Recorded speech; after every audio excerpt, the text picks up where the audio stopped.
আবিদুল ইসলাম।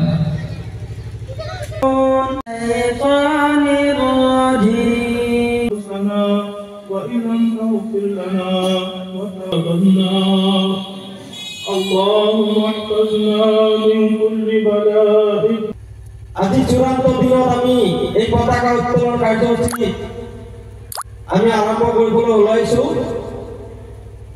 গতিকে এই চেগতে মই আমাৰ এই কাৰ্যসূচী সফলমণ্ডিত কৰাৰ ক্ষেত্ৰত বা এই মাদ্ৰাসাখনৰ প্ৰাণ প্ৰতিষ্ঠা কৰাৰ ক্ষেত্ৰত যিসকল নমস্য ব্যক্তিয়ে আজিলৈকে এই মাদ্ৰাসাখন জীয়াই ৰখাৰ ক্ষেত্ৰত আমাক যি অৱদান আগবঢ়ালে, মোৰ তৰফৰ পৰা তথা আমাৰ অভ্যৰ্থনা সমিতিৰ তৰফৰ পৰা এই সকল নমস্য ব্যক্তিক মই অন্তৰৰ পৰা সালাম জনাইছো।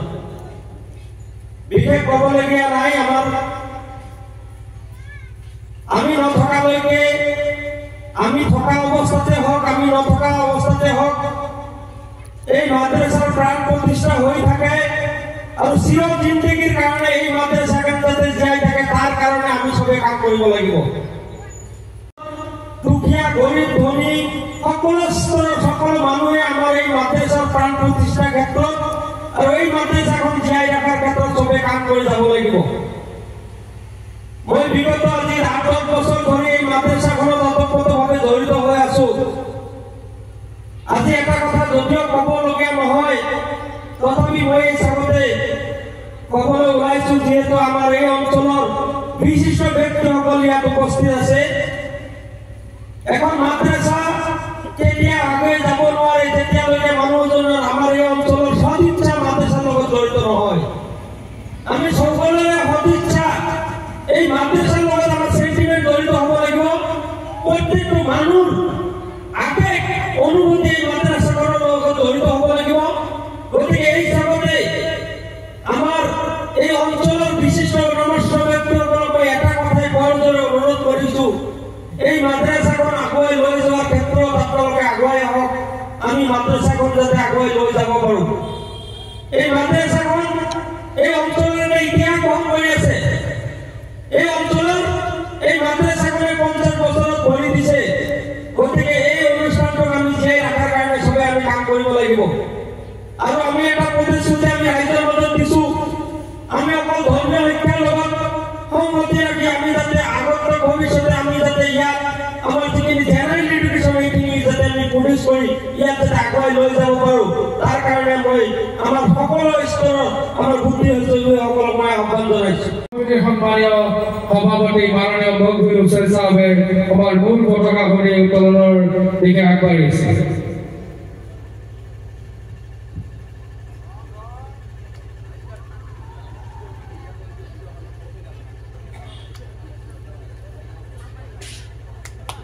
এতিয়া আমি সভাপতিক আমার তেখেতসকলৰ পতাকা উত্তোলন কৰাৰ কাৰণে অনুৰোধ জনাইছো।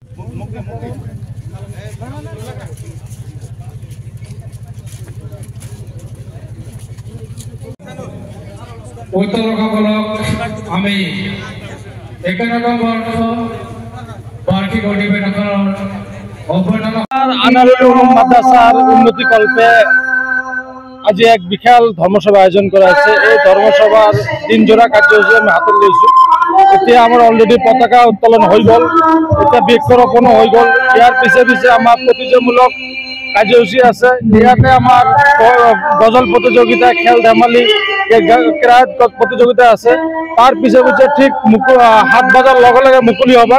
এই মুকলি সভাত ভাষণ প্রদান কৰিব আমাৰ বহুত বিক্ষ বক্তা আহি আছে। গতিকে আমাৰ অঞ্চলৰ সমূহ ব্যক্তিক বিনম্ৰভাৱে অনুৰোধ কৰোঁ যে আপোনালোকে ঠিক 7 বজাৰ লগে লগে এই সভাথলীত আহি সভাৰ মৰ্যাদা কৰক।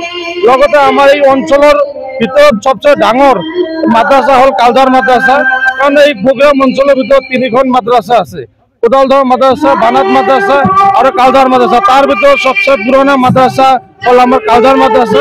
তো গতিকে ইয়াত বহুত মানুহৰ অনুভূতি ইয়াত জড়িত হৈ আছে। তো গতিকে আপোনালোকে সকলে এই সভাথলীত ঠিক 7 বজাৰ লগে লগে আহি এই সভাৰ মৰ্যাদা কৰাক তাৰ কাৰণে অনুৰোধ কৰিছো। আজি কালধাৰ আনোয়াৰ উলুম মাদ্ৰাসাৰ 51তম যি বাৰ্ষিক অধিবেশন, এই অধিবেশনেৰ ইতিমধ্যে কেইবাটাও কাৰ্যসূচী হৈ গ'ল। মূল কাৰ্যসূচী আছিল পতাকা উত্তোলন, ইতিমধ্যে পতাকা উত্তোলন হৈ গ'ল। ইয়াৰ পিছত এতিয়া হয়তো ছাত্ৰসকলৰ মাজত এটা কম্পিটিশ্যন আছে। তাৰপিছতে মূল কাৰ্যসূচীটো হ'ব ৰাতি মুকলি সভা। এই মুকলি সভাত আমাৰ এই অঞ্চলৰ সমূহ ৰাইজ ইয়াত আহিব। নিশ্চয় ধৰ্মীয়মূলক কথাবোৰ ইয়াত আলোচনা বিলোচনা হ'ব।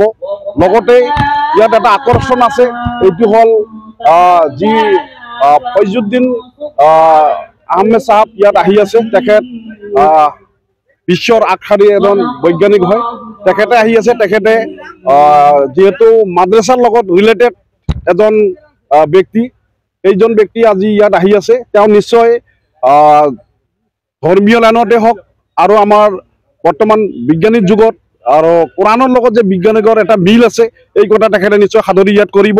স্থানীয় ৰাইজে নিশ্চয় এই কথা নিশ্চয় ফ'ল' কৰিব। আশা ৰাখিলোঁ তেখেতৰ হতুৱাই এই অঞ্চলত জ্ঞানৰ এটা পোহৰ পাব। এই অঞ্চলে তেখেতৰ হতুৱাই আজি নিশ্চয় কোৰাণ আৰু বিজ্ঞানিকৰ মাজত যি মিল থকা কথাবোৰ আজি জানি পাব। সেইকাৰণে মই আহ্বান জনাইছোঁ এই অঞ্চলত যে আজিৰ যি ৰাতি যি মুকলি সভাত মুখ্য অতিথি ৰূপে বৈজ্ঞানিক হিচাপত তেখেত ফৈজুদ্দিন আহমেদ চাহাব আহিব। তেখেতৰ এই প্ৰগ্ৰামত যাতে সকলোৱে উপস্থিত থাকি তেখেতৰ মূল্যৱান বক্তব্য যাতে সকলোৱে উপভোগ কৰে তাৰে কামনা কৰিছোঁ। হয়, কালঝাৰ আনোৱাৰুল উলুম মাদ্ৰাছাৰ 51তম বাৰ্ষিক অধিৱেশনত মই এজন আমন্ত্ৰিত অতিথি হিচাপে আজি উপস্থিত থাকি বৰ ভাল লাগিছে।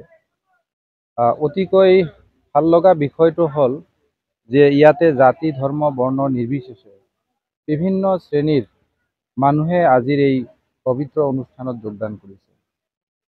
আৰু এই পবিত্ৰ অনুষ্ঠানত আমাৰ যি প্ৰথম কাৰ্যসূচী আছিল সেয়া পতাকা উত্তোলন। এই পতাকা উত্তোলন কাৰ্যসূচী ইতিমধ্যে সমাপন কৰা হ'ল। তাৰ লগতে আমাৰ বৃক্ষৰোপণ কাৰ্যসূচী সমাপন হ'ল। এতিয়া আজি আমাৰ মুখ্য অতিথিৰ ভাষণ আছে সন্ধিয়াৰ ভাগত, আৰু সন্ধিয়াৰ ভাগত আমাৰ বিশিষ্ট মুখ্য অতিথি হিচাপে উপস্থিত থাকিব USTMৰ এজন সমাজ বিজ্ঞানী মিষ্টাৰ ডক্টৰ ফাইজুদ্দিন আহমেদ চাহাব।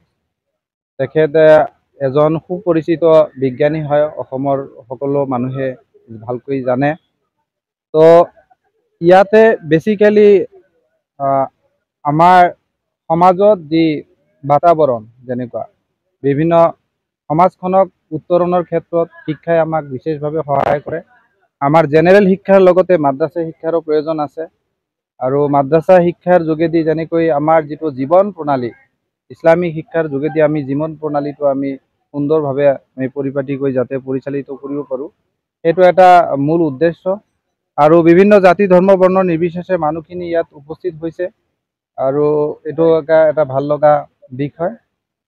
এইখিনি আশা কৰোঁ যে আমাৰ এই যি উদ্দেশ্য আগত ৰাখি এই আমাৰ বাৰ্ষিক অধিৱেশন অনুষ্ঠিত কৰা হৈছে, সেই অধিৱেশনখন সুন্দৰভাৱে সাফল্যমণ্ডিত হ'ব।